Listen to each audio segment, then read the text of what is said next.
Ladies and gentlemen, boys and girls, it's Diego with the beautiful Karina, my lovely prometida.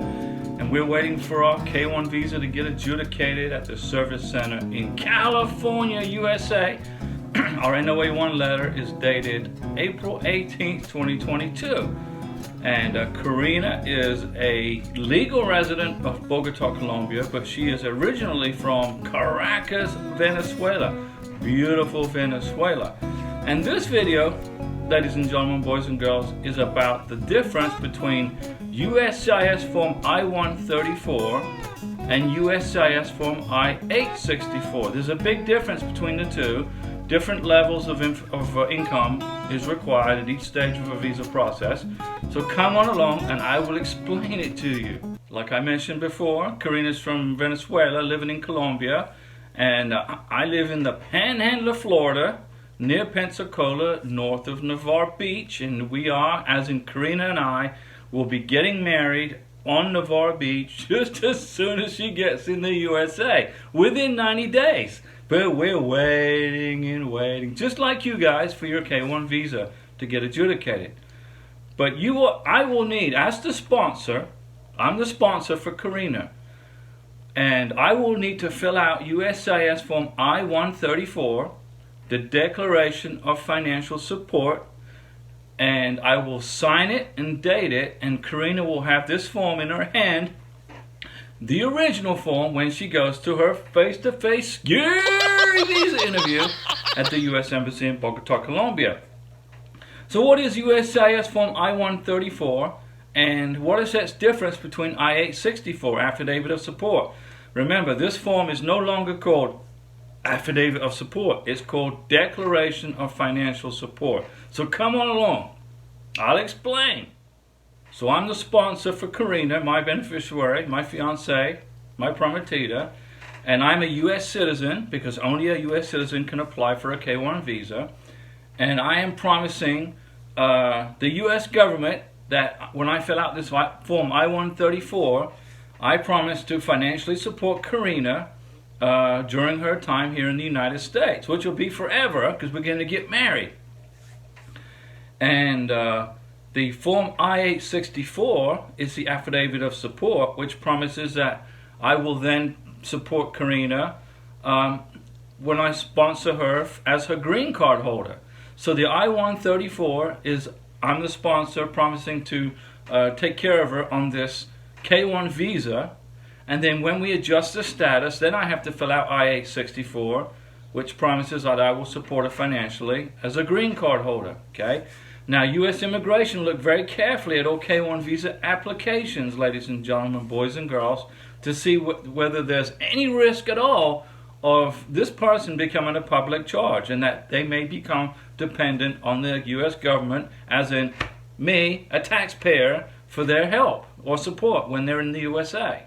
So you, Mr. Sponsor, and me, I'm a sponsor for Karina, I will be asked to show proof of financial means to take care of my beneficiary, my Karina, who is about to enter the USA whenever she gets her visa appointment. Okay? So the Form I-134 comes into play, showing that I and you, U.S. citizen sponsor, will financially support your beneficiary. Okay? Like I said, you got to be a U.S. citizen to sponsor somebody on a K1 visa.